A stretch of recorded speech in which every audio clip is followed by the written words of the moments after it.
안녕하세요. 일관된해석 직관영어 상변수입니다. 오늘 원데이 원 센텐스 17번째 시간입니다. 오늘은 동일품사 어휘 선택에 대한 것을 한번 공부해 보도록 할게요.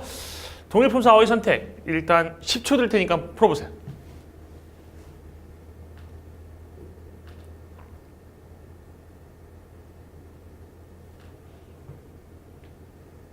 푸셨어요? 네, 보겠습니다. 개념 한번 공부해 봅시다. 오늘 배우는 건 동일품사의 어휘 선택, 즉 품사가 똑같은 두 개의 단어들인데 이 둘 중에 뭐가 맞느냐를 선택해야 되는 겁니다. 예를 들어서 기출문제 나왔던 거에는 이런 게 있었습니다. that라는 형용사예요. 그 다음에 deadly 라는 형용사, 둘 다 형용사예요. 형용사를 묻는 문제 한번 나온 적 있었어요. 그럼 dead하고 deadly는 뭔 차이가 있습니까? 둘 다 형용사라고 하면 이 dead는 죽은이란 뜻의 의미가 되고요. 죽은 상태인. 그 다음에 deadly는 치명적인이란 뜻입니다. 뭐 deadly weapon, 그죠? 이런 의미로 쓰일 때 deadly가 쓰입니다. 그래서 요거를 고르는 문제가 하나 있었고, 즉 이거는 그래서 그 동일 품사의 그 어휘 선택 문제인데 사실은 이 어휘의 의미를 알고 있느냐, 비슷하게 생긴 어휘의 그 뜻을 구별할 수 있느냐를 물었던 것으로 보시면 될 것 같아요. 그 다음에 close라는 그 단어하고 closely 라는 단어를 물은 적도 있었습니다. 이때 이 두 개의 품사는 둘 다 부사예요. 부사였습니다. close는 가까이란 뜻의 부사가 되고요. closely는 면밀히라는 뜻의 부사가 됩니다. 이 의미 차이를 역시 아느냐를 물었던 문제입니다. 됐습니까? 그 다음에 since라고 하는 그 단어가 있고요. until이라고 하는 단어가 있죠. since하고 until은 어떤 차이가 있습니까? since, until 둘 다 접속사 또는 전치사로 쓰일 수 있는데 둘 다 접속사 또는 전치사로 쓰일 수 있어요. 접속사 또는 전치사야. since는 뭐뭐 이래로라는 뜻으로 쓰이고요. 그 다음에 until은 뭐뭐까지라는 뜻으로 쓰입니다. 좀 더 구체적으로 들어가면 문법적인 성질을 좀 알 것이 있습니다. since는 이래로니까 뭐뭐 이래로 할 때 이 뭐뭐는 과거를 나타내요. 과거. 그래서 since 뒤에는 뭐가 나와야 돼? since 뒤에는 과거에 해당되는 것이 나옵니다. 이해되셨죠? since 뒤에는 과거밖에 안 나와요. 그리고 since 뒤에 과거가 나오고 이 since가 이끄는 부분 말고 주절은 과거의 어떤 시점부터 지금까지가 이래로거든. 과거의 어떤 시점부터 지금까지. 그래서 주절의 시제는 have pp 또는 has pp 같은 현재 완료가 쓰입니다. 이해되시죠? since는 어떤 과거의 시점부터 지금까지야. 과거 시점 이래로. 그래서 since가 쓰일 때는 주절의 시제가 뭐가 된다고? 현재 완료가 쓰인다라는 얘기입니다. 그 다음에 until이라는 것은요. until은 뭘 나타내는 겁니까? until은 변화 시점을 나타냅니다. 뒤에 나오는 것이 변화 시점이다라는 거 알아두세요. 그래서 어제까지라고 얘기를 하면 어제 무슨 일이 일어난 거야. 그러니까 나는 어제까지 그의 이름을 몰랐어 라고 하면 어제 그의 이름을 알게 되었다라는 뜻이 되는 겁니다. 이해되셨어요? 이게 좀 영어랑 우리나라말이 다른 거야. 어제까지 몰라서 우리는 대부분 오늘 알게 됐다고 생각하는데 영어에서 어제까지 몰랐다는 얘기는 어제 알게 되었다라는 뜻입니다. 이해되셨죠? 네. 그래서 until 뒤에는 변화 시점을 나타낸다. 그래서 이거 가지고 이제 의미 가지고 역시 이것도 풀 수 있는 문제로 옛날에 기출에 한번 출제가 된 적이 있었어요. 이해됐죠? 그 다음에 전치사에 이런 거 있어요. among이라는 거 하고 between이라고 하는 게 있어요. among과 between도 한번 출제가 된 적이 있었죠. 둘 다 뭐 사이에라는 뜻으로 쓰이는데 이 among이라는 거 둘 다 전치사입니다. preposition. 둘 다 뭐뭐 사이에라는 뜻을 가져요. 뭐뭐 사이에. 근데 어떤 차이점이 있느냐? 뭐뭐 사이에까지 써드릴까요? 뭐뭐 사이에. 이 between이라는 거는 둘 사이에 쓰입니다. 둘 사이에. 이 among이라는 것은 셋 이상의 사이에 쓰입니다. 아시겠어요? 그 차이점으로다가 문제를 또 풀어야 되는 것들이 이 문제였어요. 이해되셨죠? 그 다음에 that이라고 하는 거 접속사, if라고 하는 거 접속사, whether이라고 하는 거 접속사입니다.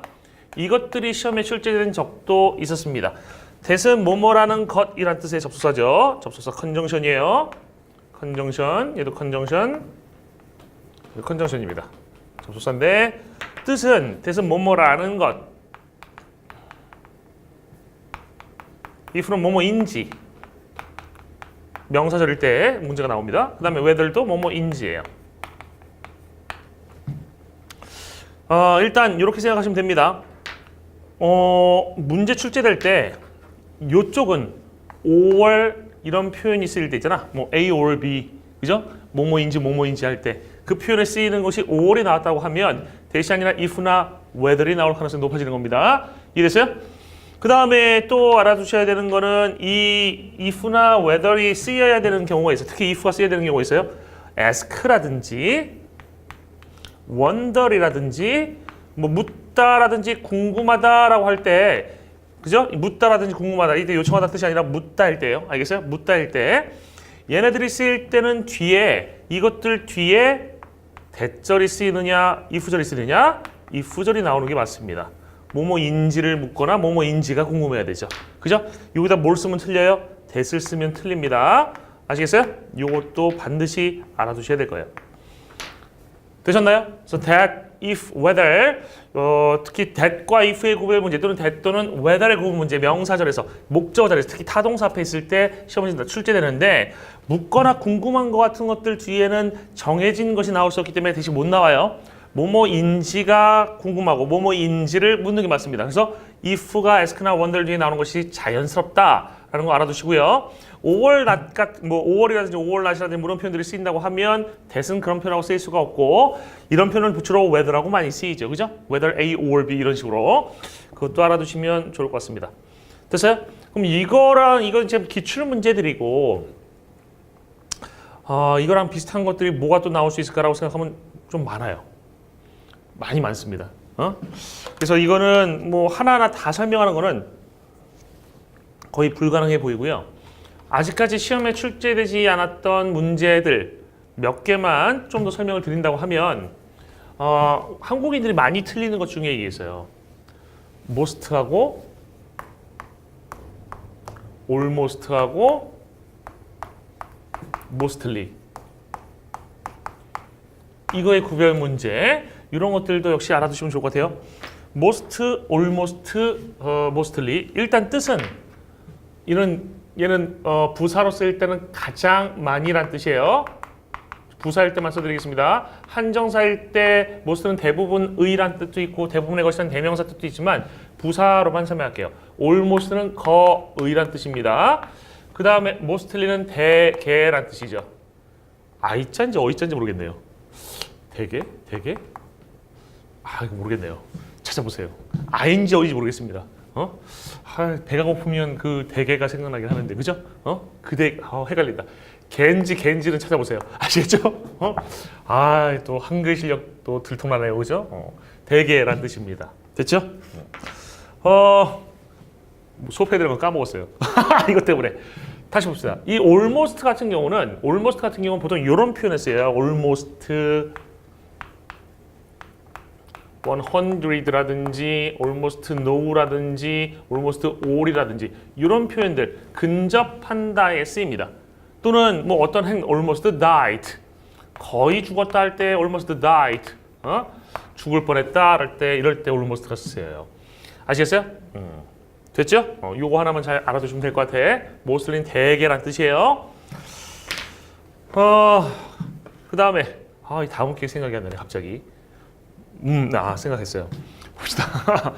또 우리나라 사람들이 구별 잘 못하는 것 중에 하나가 뭐냐면 even, if하고 even, though의 구별 문제입니다. 이건 본질적 차이점이 좀 있어. 비록 뭐뭐일지라도 좀 뜻이 다를 수도 있는데 얘는 보통 영영사전식으로 얘기하면 뭐뭐이든 아니든이라고 나와 있습니다. whether or not. 이든 아니든 나오고 even though는 despite the fact that 그 사실에도 불구하고 라고 영영사전에 나옵니다. 그래서 이 두 가지 용법을 구별하면 even though라는 이 표현은 사실에만 쓰입니다. 사실에만 쓰여요. even if는 우리가 어떤 조건이라고 얘기하거나 또는 가정이라고 하는 것에 쓰입니다. 외대에 계신 영어과 교수님, 원어민 교수님이 쓰신 한국인이 범하기 쉬운 100개의 뭐 흔한 실수들이라는 책을 보면 이 내용하고 이 내용이 들어있어요. 이 내용이. 근데 그 내용에서 그 교수님은 이건 사실에만 쓰이고 이건 조건 또는 가정에만 쓰인다. 그러니까 네가 남자지만 뭐 이렇게 하면 even though you are a man 이렇게 나온다는 얘기예요. even if가 아니라 이해됐어? 이상하죠 좀. 그래서 그렇게 설명하셔놨는데 옥스퍼드 사전의 그 설명을 보니까 even if가 사실에 쓰이는 경우도 있다고 하더라고요.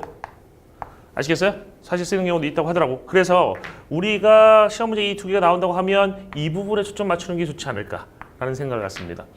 그러니까 조건 또는 가정, 아직 있지 않은 일들, 사실이 아닌 것에는 even if가 쓰여야 된다. 알겠어요? 사실인 거에는 even if 쓰일 수도 있지만 누가 더 자연스럽다? even though가 더 자연스럽다. 이 정도로 알고 계시면 될 것 같아요. 되셨나요? 정리되셨어요? 네. 그럼 여기까지 정리하고 다시 앞으로 넘어와서 오늘 배운 문장 한번 볼게요. 오늘 배운 문장에 대한 개념 아직 안 했어요. My father was in the hospital. 나의 아버지가 was in the hospital. 있었어요. 계셨어요. in the hospital. 어디에? 병원에 계셨어요. 비동사 뒤에 장소를 나타내는 표현들, 특히 전치사구라든지 부사구 그런 장소를 나타내는 표현들이 쓰이면 이때 비동사는 존재하다, 있다라는 뜻이 됩니다. 이해됐죠? 비동사 뒤에 장소 나와서 주어고 동사고 부사어입니다. in the hospital. 그럼 이 장소를 나타내는 표현이 쓰이면 이 동사의 뜻 비동사는 이다가 아니라 뭐라고? 있다라는 뜻이 돼요. 과거니까 있었다. 아버지니까 계셨다. 보자. 나의 아버지는 계셨어요. 병원에 계셔서 그 병원에. 그 다음에 for라고 during이 나왔습니다. for하고 during은 우리나라 말로 둘 다 뭐예요? 뭐뭐 동안이에요. 뭐뭐 동안이야. 근데 조심해야 돼. 이 동안이란 말이 똑같은 의미의 동안이 아니야. 여러분 동안이 이 for에 쓰이는 동안하고 during에 쓰이는 동안이 우리나라 말로도 다른 동안이에요. 알겠어요? 근데 우리 구별을 잘 못하는 동안이야. 선생님 얼굴도 동안? 알겠죠? 동안 그지? 다 다른 동안이라고. 이해됐어? 어떤 차이점이 있느냐? 우리나라에서는 이렇게 보통 가르칩니다. for은 숫자랑 쓰이고 during은 뭐 더 뭐 이런 거 나올 때 during 쓰인다라고 하는데 for도 더랑 쓰이는 for the last 2 weeks 이렇게 쓰일 수가 있어요. 이해됐어요? for the time being 한동안 그죠? for the time being for a while 숫자 없잖아요. 그죠? for a while 잠시 동안 그런데도 쓰일 수가 있거든. 그래서 그 설명은 적절한 설명은 아닙니다. 100% 적용되지는 않습니다. 한 8, 90% 적용될 수 있어도. 그럼 이거 어떻게 이해하셔야 되느냐? for이란 단어하고 during의 차이점 한번 보자고. for과 during. 이것도 뭐 그 영어학 책 같은 데라든지 아니면 뭐 용법 사전이라든지 이런 것들 보면 되게 자세히 설명이 나와 있어요. 그거 보면 쉽게 알 수 있는 건데 그런 설명이 별로 없더라고. 우리나라 문법이 우리나라 영어는 좀 신기해요. 하나 잘못된 거 계속 잘못되는 게 몇 세대를 거쳐서 이게 잘못되게 가는 것 같아. 응? 이제는 고칠 때가 됐습니다. for하고 during의 차이점. for은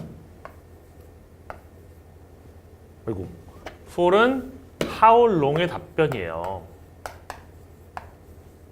for은 how long의 답변이야. during은 when의 답변이야. 그러니까 how long으로 물었을 때는 for이 나오고 when으로 물었을 때는 during이 나오는 거야.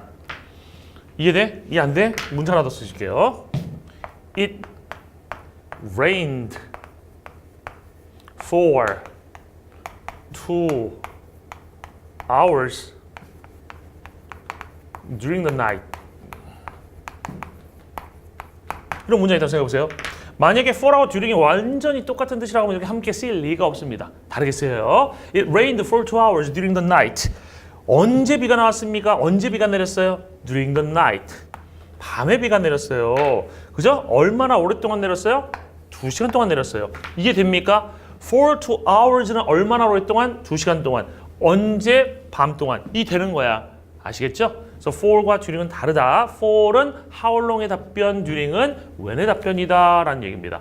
그러면 위로 올라와서 언제 병원에 계셨습니까? 얼마나 오랫동안 계셨습니까? 6 weeks라는 것이 언제의 답변이 아니잖아요. 6주라는 기간 동안이 맞는 거지. 그래서 6주 기간 동안이 뭐가 맞아요? 얼마나 오랫동안이야? For 6 weeks. 6주 동안입니다. 그래서 정답이 for이 되는 겁니다. 아시겠죠? 그러면 이제 올바른 문장만 여러 번 읽고 끝낼게요. 문장 보겠습니다. My father was in the hospital for 6 weeks. My father, 나의 아버지가 was 계셨어요. in the hospital, 병원에 for 6 weeks. 6주 동안. 다시 한번 읽어봅시다. My father was in the hospital for 6 weeks.